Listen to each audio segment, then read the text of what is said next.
two CCTV footages, both alike in dignity. In fair Verona High Street, where we lay our scene.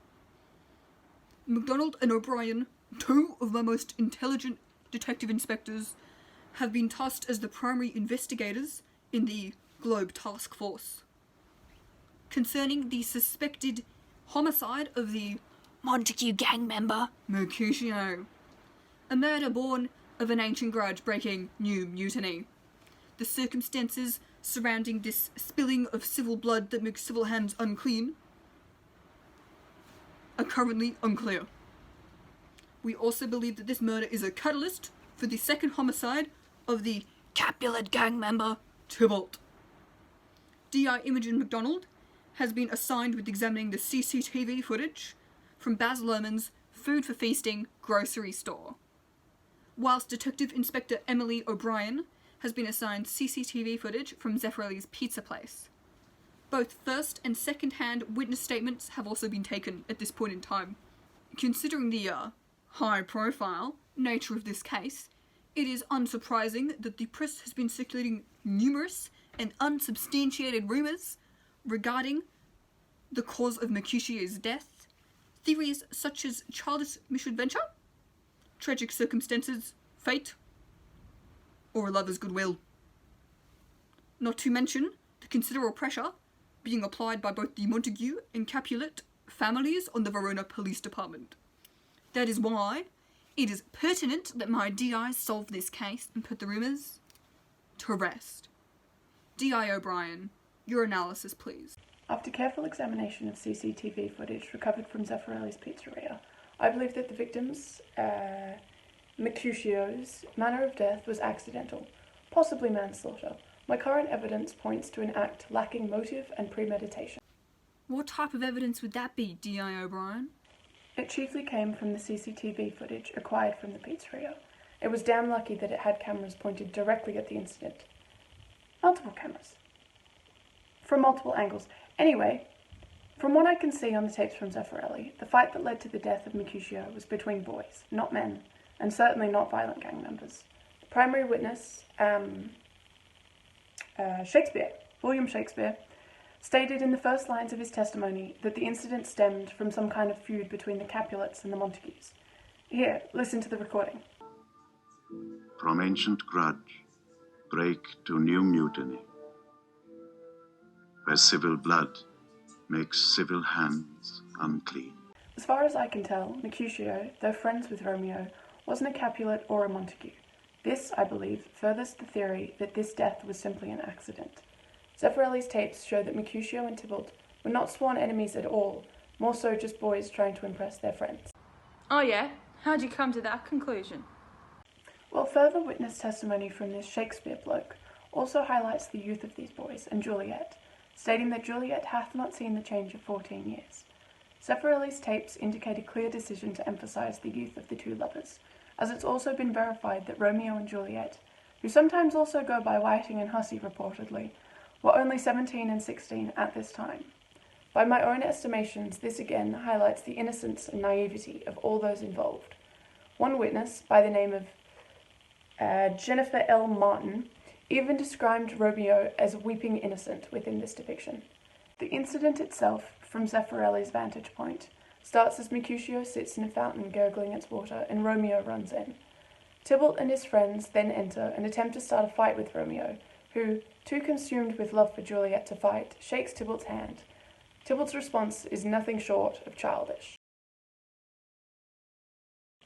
Note, he even pauses to look back to his friends to make sure they're laughing at his joke. This moment from the CCTV footage at Zeffirelli's sets the scene, if you will, as both Tybalt and Mercutio's main motive within these few minutes is simply to entertain their friends, not at all to genuinely injure each other, much less kill. In fact, it seems unlikely that they are simply trying to impress their own friends, but rather their enemies as well. Tybalt's friends are not opposed to laughing at Mercutio's jokes, and vice versa. Contrary to the witness testimony of Shakespeare that states that the two families and friends thereof were warring factions in Verona, this CCTV footage seems to depict simply a group of rowdy young men trying to stir up a little fun. In fact, before the duel starts, both Mercutio and Tybalt laugh, as do all their friends. It is only Romeo who seems in the least bit concerned for the safety of either party. At one point, both Tybalt and Mercutio can be seen in a single medium close-up shot, with Romeo in the foreground facing them. Their weapons are not pointed at one another, but at Romeo instead, for attempting to ruin their fun. Before returning to the duel, they smile and shrug at each other. This particular shot of them side by side is incredibly significant to my case, because it clearly symbolises a camaraderie between them, unified in their opposition to Romeo's protests. If either was genuinely trying to kill the other, they would take this opportunity whilst their opponent's guard was lowered. Similarly, it demonstrates that neither party truly believed themselves to be in any real danger from the other. It seems from Zeffirelli's footage, there has been an unspoken agreement, not only between Tybalt and Mercutio, but also with their audience, that neither of them will seriously injure the other. This theory is confirmed moments later when Tybalt has his sword at Mercutio's throat. Their audience gasps, and all diegetic sound is quickly silenced. Even Tybalt's own men look uncomfortable. It is only Mercutio who breaks this silence, with a mocking whistle as if he is daring Tybalt to get on with it. Tybalt is the first to be seen laughing at this joke. If the two really were enemies, I can only imagine such mocking would enrage him. The pair go so far as to lower their swords and shake hands, a clear symbol for mutual respect, camaraderie, and even, dare I say it, some level of friendship. There is no real animosity in the duel until Tybalt realises Mercutio is getting more laughs from the audience than he is. Only then does Tybalt strike the fatal blow. After Mercutio is seen to be stabbed quite literally under Romeo's arm, the next shot depicts the blood on the end of Tybalt's sword. Zeffirelli's footage then zooms in on a close-up of the face of a genuinely shocked Tybalt. It is this one particular shot which truly cements my theory. This footage, found in 1968, a period ravaged by the Cold War, is incredibly colourful and vibrant. Michael Purcell noted that the clothing of the Capulets particularly mirrored that of traditional court jesters. The witness also stated that their clothing, like their behaviour, is loud to the point of being offensive. This unusually colourful depiction of the tragedy again reiterates the relatively light and innocent note of the footage captured by Zeffirelli. Coincidentally, someone must have leaked this footage to the press because, somehow, the tapes won Academy Awards for both Best Cinematography and Costume Design, amongst a myriad of other awards too. The death of Mercutio is particularly interesting in the context of the 60s, as the United States fought in Vietnam at the time. Zeffirelli's depiction of Mercutio's death can be seen as a direct response to the protests to America's involvement in the conflict.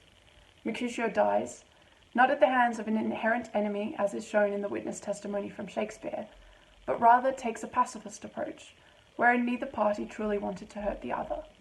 As witness Arthur F. Kinney stated, Zeffirelli's Romeo and Juliet blazed into the Vietnam War era with earth-shaking relevance at a time when American youths were defying the military draft. Thank God Zeffirelli's pizzeria had cameras pointed to the exact right spot. The testimony from the primary witness, Shakespeare, had only a couple sentences and they fight.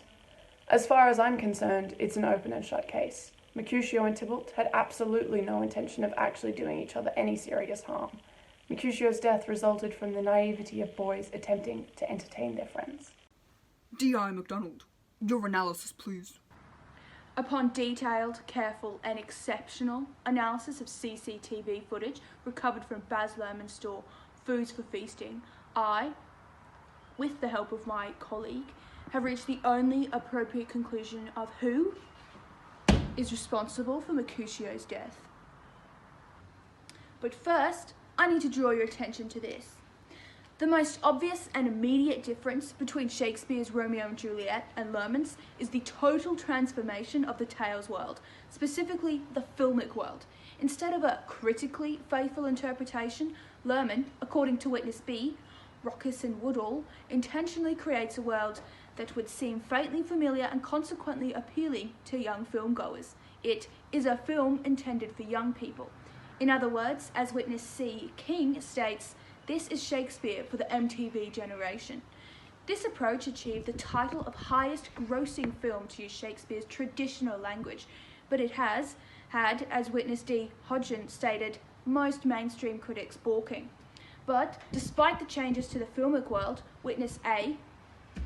Lurhman retained the traditional language because If you get out there, particularly in the streets, the language of gangs is as rich and as ornate and as full of resonance and wit as what's going on in the language of Shakespeare. To further contemporise this stale tale, Lurhman cut dialogue and sought to emphasise the violence. To do so, he deviated and altered the original text, such as removing 1/3 of the original playtext. In doing so, as witness E. Stover states, he altered the traditional cadence of many speeches and soliloquies, and thus achieved a natural and almost modern sound, which repopularised Shakespeare's verses for a new generation. So Lurhman may have retained and cut, but he also added. Shakespeare's Romeo and Juliet stage directions were scanned. For example, in the deadly duel between Tybalt and Mercutio, the only directions are, they fight. In comparison, Lurhman's script is rife with direction, and in this instance, violent direction. Tybalt aims a double-handed blow to Mercutio's head. Mercutio blocks, hooking Tybalt's stick away. Ultimately, witness A just wanted to get back to the kind of violent, direct, passionate, musical, free, energetic, bawdy, savage, rambunctious storytelling that it was when it was done on the stage. Sorry to leave you all on a cliffhanger, but back to who's responsible for Mercutio's death. Drum roll, please. Mercutio himself. You can't be serious. Deadly. But let me assure you that my detailed analysis and reasoning will convince you 100%. So, I believe that there are 2 reasons why Mercutio's death was his own fault. 1, his character, as my dear colleague has discussed in OK detail, and most importantly, his romantic love for Romeo. That's right, Mercutio died defending Romeo, not because of his character, but chiefly because he was in love with Romeo. Okay, so what's your evidence? This motive was first brought to my attention when I interviewed witness A, Baz Lurhman, owner of Foods for Feasting. In this interview, witness A, Lurhman, stated that there's no question that Mercutio's in love with Romeo and that he was definitely jealous of Romeo's love for Juliet. Lurhman also claimed that Mercutio wasn't gay in an out kind of way and that he just hadn't yet come to terms with his sexuality. Not bad detective work, eh? Then, after taking witness A's statement, my next course of action was to collect evidence to support this theory, and collect evidence I did. Let me run through the most obvious ones. His camp gesticulations and voice, costuming, most notable of course being his female sex worker costume, which as witness E points out, serves as both a homage to all of the male actors who played the women's roles on the Elizabethan stage, and to visually emphasise his sexuality. At this point, I feel that I should note that Mercutio was cast as a black homosexual man to 2 ends. Firstly, witness A believed that this was how Shakespeare would have presented the material when he was in the Globe Theatre, meaning that his sexuality would have been clear. Secondly, Lurhman wanted to diversify the cast so as to, as asserted by witness E, create a successful balance of culture, race and gender, thereby allowing audiences to assimilate with the worlds of Verona Beach more easily than they might if they were a monoracial society. Moving on. This love, however, is unrequited for 2 reasons. 1, it appears that Romeo was straight, and 2, according to the resident mafia expert Catino, the strict law of the outlaws, the mafia and homosexuality are non-compatible. Now, as I deconstruct this next bit, I would like you to keep the weather in mind. As we can see in this CCTV footage, a tense Tybalt approaches the Montague gang. He initiates the conversation. Mercutio, ever the comic, responds in a camped manner, coupled with a derogatory homosexual implication. Could you not take some occasion without giving? The CCTV footage here is a wide shot and clearly shows Mercutio playing to the crowd, who laugh with him.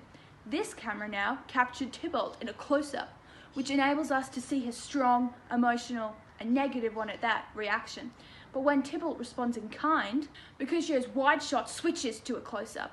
Mercutio too switches, and we can see that all jocularity vanishes and is instead replaced with a deep anger, a strong negative reaction, because Tybalt insulted Romeo, the man he loves. During this switch, the diegetic sounds of street music and the crowd's laughter faded, and a non-diegetic soundtrack was introduced, a dramatic drum beat which emphasises the mood change and Mercutio's anger. And you are really telling me that the CCTV footage captured all of this? What can I say? Lurhman must be a cinephiliac. Mercutio's anger is so great that he physically escalates the situation to defend both his lover and his fellow gang member. And as we all know, the #1 rule among the mafia is, say it with me folks, Loyalty to members. From this point onwards, as witness F. By points out, the stylized and comic theatricality present in the film's initial fight scene instead draws on the style of cinema verite. Cinema verite is characterized by realistic documentary style which avoids artifice and artistic effect. Before I play the next section of CCTV, there is something that I need to point out. As we can see, there is the old globe which these characters are framed by, almost as if they were on stage themselves. This is a staging device which is a conscious nod to Shakespeare's Globe Theatre, upon which Romeo and Juliet would originally have been formed. Now, pay attention to this part of the footage. It is very important. Here, Romeo refuses to duel Tybalt and instead submits to Tybalt's beating. This exact moment is excruciating for Mercutio twofold. 1, he is witnessing Romeo being savagely beaten, but 2, and most significantly, he realises that Romeo is lost to him forever because he has married Juliet without telling him, and she is a Capulet. His love will forever be unrequited. The intensity of his pain is depicted in a close-up as he utters, Come, dishonorable, vile submission. Then Mercutio, so overcome by anger and hurt, makes the decision to kill Tybalt, who has now become the embodiment of all his woes. He is a rival gang member, he is attacking the person he loves most, and he is a Capulet, member of the family responsible for ensuring his love will forever be unrequited. Allow me to pause the video because I want you to focus again your attention on the weather. I was paying close attention to the weather. Excellent. Now, as I'm sure you both noticed, as Mercutio's emotions intensify, so does the weather. Dark storm clouds form and the strong winds begin to thrash the beach. I should note here that the analysis of weather can be taken a step further. It is common knowledge that Shakespeare's Romeo and Juliet was not an original, but was inspired by Arthur Brooks' 1562 poem, The Tragical History of Romeo and Juliet, a poem that Lurhman, although he denies it, appears to have been influenced by, particularly the metaphor of weather. This theory is supported by witness G. Lehman, who claims that in Brooks' poem he likens the fight to a meteorological disturbance. Even as 2 thunderbolts thrown down out of the sky, that through the air the massy earth and seas have the power to fly, so met these 2. In Lurhman's adaptation, there is this same image of thunderbolts crackling over the seas and a storm breaking over the ocean as Mercutio and Tybalt fight. Coincidence? Methinks not. Next, Mercutio unleashes a fearsome beating unto Tybalt. This is filmed in the aforementioned quintessential cinema verite style in which, as described by witness F, tight close-ups, unsteady handheld cameras and strange angles communicate chaos, confusion and utter seriousness. We, as the audience of this CCTV footage, is placed at the centre of the struggle and experiences the same confusion as the participants. Now, in the next section of the CCTV footage, Romeo pleads with Mercutio to Outrage, Mercutio! Mercutio listens to Romeo because he loves him and would do anything for him, and I mean literally anything. Mercutio, emotionally wounded as he is, makes the ultimate sacrifice for Romeo, his life. This may seem far-fetched, but this is an established pattern amongst gang members. See Romeo and Juliet's double suicide as evidence. Truly tragic. Mercutio goes on to confirm my hypothesis that he died for Romeo when he says, I was hurt under your arm. uttering his last words, Plague for both your houses. Mercutio dies on the shore of Verona Beach. The ocean, or rather water, like the weather, is a thematic element which can be analysed further. Witness E stated that typically, water represents cleansing, baptism and rebirth. However, in Lurhman's adaptation, and in the seeming ode to Brooks' poem, as supported by witness G, water connotates entrapment, with an aim to bait and snare and hook its unwitting victims. In this instance, the violent hot pot of Verona Beach snares an unwitting Mercutio and leads him to his watery grave. This theme is repeated throughout the film. It should be noted the witness H. Snyder claimed that the death of the comic also marks the death of the comedy and birth of tragedy in this playtext. So, in conclusion, Mercutio is responsible for his own death because of his love for Romeo. His love is evident in both witness statements and filmic evidence, in which his affection is extreme, particularly when defending Romeo's honour. This love, as we both know, however, was unrequited, and unrequited it would remain when Mercutio discovers that Romeo married Juliet. In an act driven by sadness and anger, Mercutio attacks Tybalt, and during this duel, Mercutio, in an act of ultimate sacrifice, intervenes and is mortally wounded.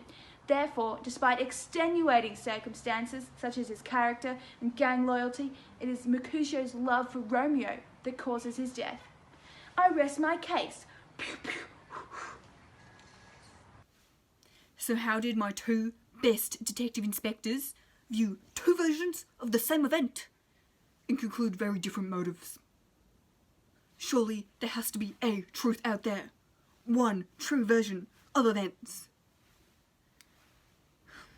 It looks like this investigation, for now, remains open. I guess we'll have to pass it on to higher powers. It's time to call the National Chief of Police, Kate Flaherty.